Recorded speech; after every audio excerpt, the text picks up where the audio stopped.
Earlier from when the London bus was set on fire and a number of vehicles were also set ablaze. Well, David Lammy, the MP for Tottenham, has released a statement with regards to the violence that has happened this evening, saying, having spoken with IPCC, local police and Duggan family, he said, the scenes currently taking place in our community are not representative of the vast majority of people in Tottenham.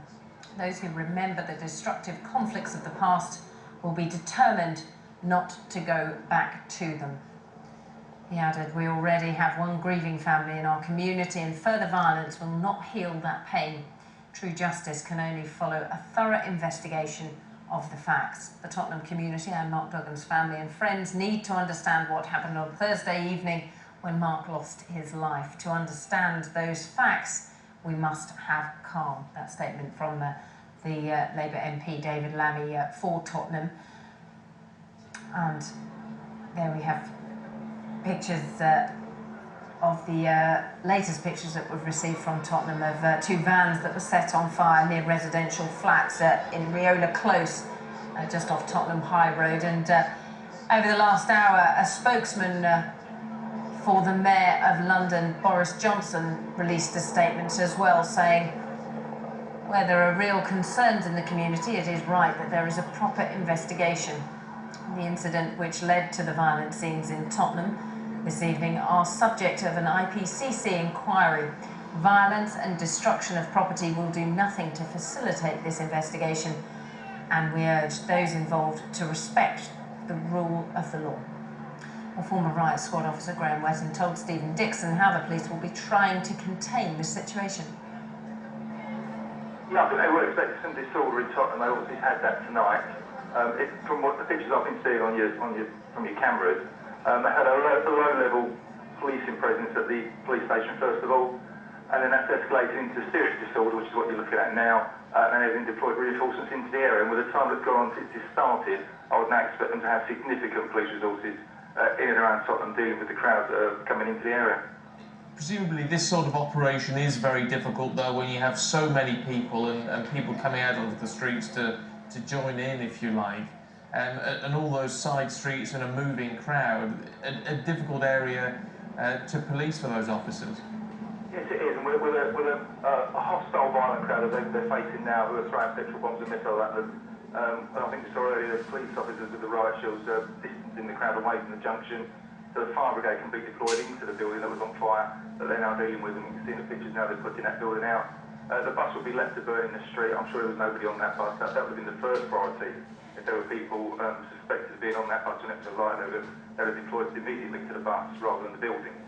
So I think they're taking it slowly now. They deploy officers into the area, make sure they've got sufficient resources in the surrounding streets, and slowly bring the area under control. Talk about sufficient resources. I mean, what are we talking about here? I mean, presumably they've had to pull people in from other areas of the capital. Yeah, there's a well-rehearsed and well-known policing plan to draft public order officers into an area of London at a given signal or given request. And with the time span that's gone on now, that's probably in full swing by now. Every borough, every police station in London will have deployed public order officers in their protective kit up towards Tottenham. On arrival, they'll be assigned to a public order commander and given a certain area to go and police and deal with. And with the time span that's going on now, they should have significant resources in there. All the TSG officers on duty in London now will probably be in that area and under a TSG Chief Inspector.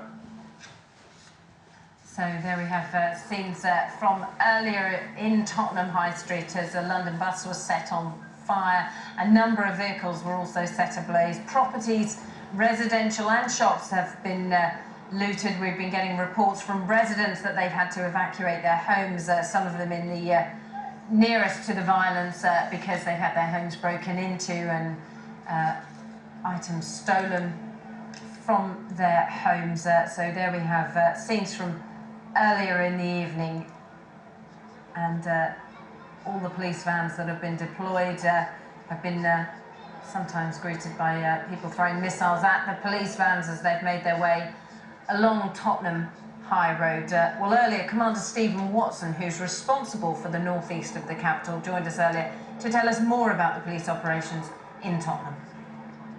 Well, obviously these are very distressing scenes for Londoners generally and for local residents particularly.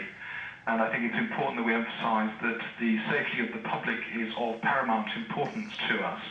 And also, of course, the safety of our own staff and other emergency services. As you can see from footage, the fire brigade are deployed in numbers as well. And of course, we have ambulance colleagues on standby should any injury ensue. I think the important point to note, of course, is that we have deployed a significant number of police officers to the scene. Our staff are very well trained and led, and we are exercising contingency plans which are well rehearsed. I think your previous contributor made mention of the fact that we do have plans which we frequently rehearse, and this unfortunately is one of those occasions where we have had to bring that to fruition for real. Can you give us